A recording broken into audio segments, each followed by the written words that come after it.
My name is Lily. I work a job nobody glamorizes, and 6 weeks ago, I did something that my family is calling unforgivable. I want you to decide for yourself. On Christmas Eve, 2024, my parents announced, over rosemary chicken and white wine, that they were giving my $350,000 condo to my sister. They didn't ask me first. They didn't warn me. They had already made copies of my keys.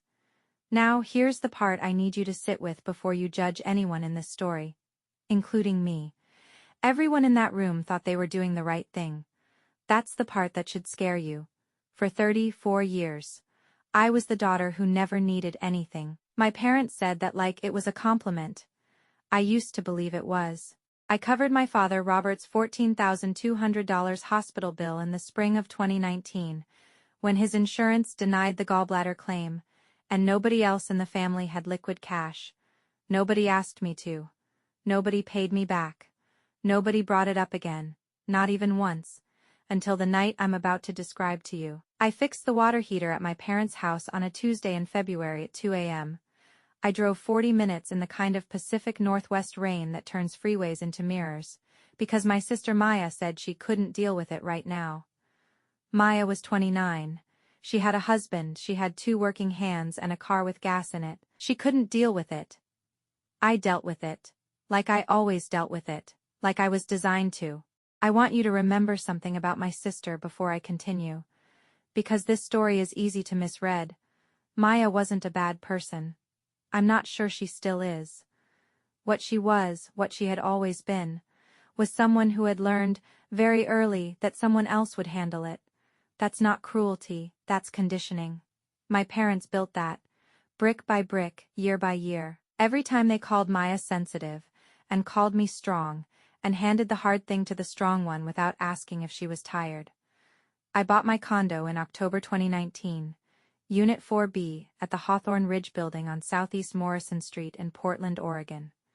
$347,500. I'd saved for 11 years, 2 jobs, frozen meals, no vacations, compounding interest on a high-yield savings account at Ally Bank that I checked every Sunday morning like a ritual. That condo was the first thing in my life that existed because of me alone. No cosigner, no family loan, no help. Just me. I want you to hold that fact because in a few minutes, someone in this story is going to argue that it doesn't matter. December 24th, 2024. My parents' house in Gresham, Oregon. My father Robert, 61, retired logistics manager, the kind of man who considers a firm handshake a personality, was in an exceptionally good mood that evening. Looking back now, I understand why. He had spent weeks building something he was proud of, a plan, a solution. And tonight was the reveal. My sister Maya was there with her husband Trent Calloway, 3 years married. Trent had the particular energy of a man who knew what was coming, and had already spent it loose generous with the wine, laughing at things that weren't quite funny. I noticed it at the time and filed it away without knowing why. After dinner, my father tapped his glass. He stood. He smiled, slow, certain, the smile of a man who believes he has solved something, and he announced that my condo, Unit 4B on Southeast Morrison, was his Christmas gift to Maya and Trent. He used the word settled. My mother Diane, who has the face of someone who genuinely believes she means well, practiced warm, professionally kind, the kind of face that has delivered hard news, and slept fine afterward, slid a wrapped box across the table to Maya. Inside, a duplicate key to my front door, and a 2-page letter, unsigned by any attorney, undated by any notary, demanding I transfer my deed within 30 days to help Maya stabilize her situation. Maya's situation, I would later learn, included a $28,000 credit card balance in collections, a broken lease in September, and a lender who had declined her mortgage application twice in 18 months. Trent knew all of this, my parents knew all of this, and they had decided together that the solution was me. What I want you to ask yourself right now is not whether what they did was wrong. I think you already know the answer to that. I want you to ask, how long had this been planned? Because someone had made a copy of my key. Someone had drafted that letter. Someone had told Trent before dinner. Which is why he was loose and laughing while I was still reading the menu. My father looked at me and said the words I will not forget. "You're successful, Lily, you don't need it. Maya needs a home.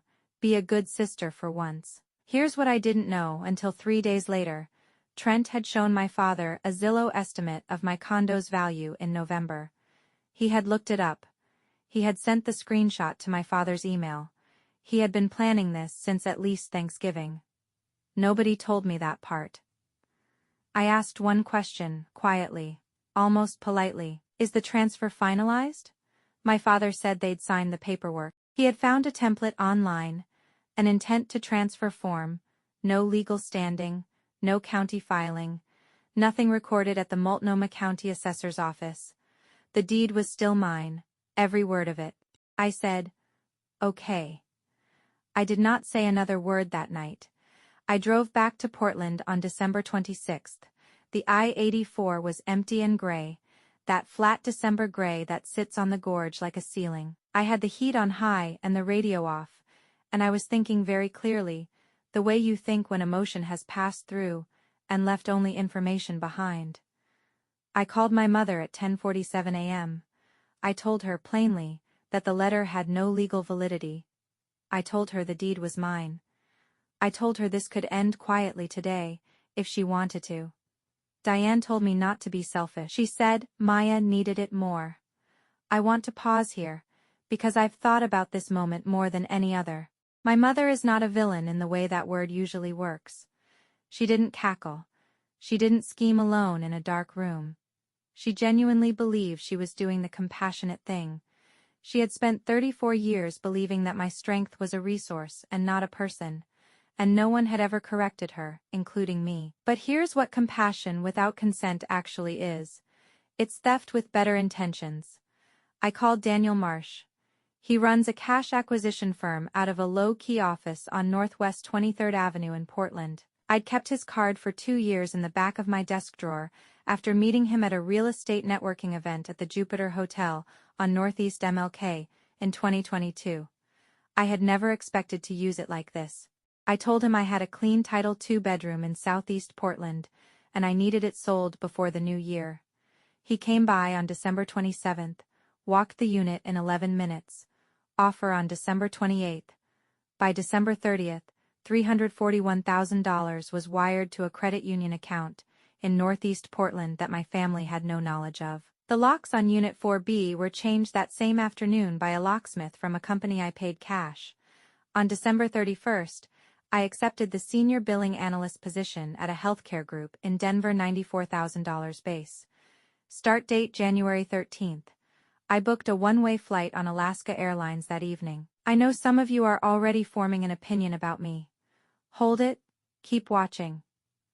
My father had organized a New Year's Eve dinner. He framed it as celebration. He had also, and I only found this out when I arrived, gone to a home goods store and purchased a large decorative brass key, the kind with a ribbon on it, to present to Maya in front of the extended family he had quietly invited. He had told them, apparently, that he had arranged for Maya and Trent to receive a family property. He had told them this as if it were already done, as if I didn't exist as a variable. Think about that. He had already told other people. He had already taken credit for the gift. He had already made himself the generous patriarch in a story where I was nothing more than a line item. Greed doesn't always look like taking. Sometimes it looks like giving away something that belongs to someone else, and accepting the applause. I arrived at the dinner. I sat through the salad. I sat through the main. I watched Trent refill his glass twice, and check his phone once, and smile at Maya the way someone smiles when they think the hard part is over. Then my father stood up. He reached into his jacket pocket for the brass key, and I stood up. No raised voice. No announcement. I placed the official sale confirmation from Multnomah County on the table, a single sheet of paper, and I said, "You can't give away something that was never yours." The condo had sold December 30th. The money was in an account they would never locate. My job in Denver started in 13 days, and the family bank, the one they had been drawing from for 3 decades, without ever asking if it had a limit, was closed, effective immediately, permanently, with no appeals process. I looked at my father, the man with the brass key still in his hand, and I said, "Happy New Year, Dad. I gave myself a gift too. Here's what happened next, and I need you to understand. I did not cause any of this. I simply stopped preventing it." Maya wailed loudly. The extended family, aunts, cousins, my parents' neighbors who had been told the generous story, sat in complete silence, realizing they had been brought in as an audience for something that had already collapsed. Trent stood up and knocked his chair back, and his face was the color of someone who had just watched a very confident plan fail in front of witnesses. He looked at my father. My father looked at the paper on the table. My mother looked at me. Nobody had a next move, because greed, when it loses, tends to lose in public. I removed my mother's hand from my wrist, gently. I walked out the front door and into the cold December night on S.E. Hogan Drive. By the time I reached my CRV at the curb, I had 69 missed calls. I blocked every number before the on-ramp. I'm writing this from my rental in Denver's Capitol Hill neighborhood. 3rd floor, east-facing window. The Rockies are white, and the January sky is the kind of blue that doesn't exist in Portland in winter. I still don't know how long they were planning it. I still don't know whose idea the duplicate key was. My mother's, my father's, or Trent's. I still don't know if Maya knew everything, or just enough. And here's what I've made my peace with. I may never know, because people who do what they did don't always understand what they've done. They tell themselves a story where they're the generous ones, and you're the obstacle.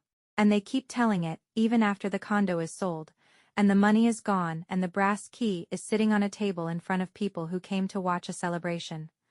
What I know is this. They planned for a version of me that no longer existed. They planned for the Lily who would absorb it, who would cry quietly in the car and then show up at Easter and not mention it, who had been absorbing things her whole life and had never once made it cost them anything. They didn't plan for the version of me who had Daniel Marsh's card in her desk drawer.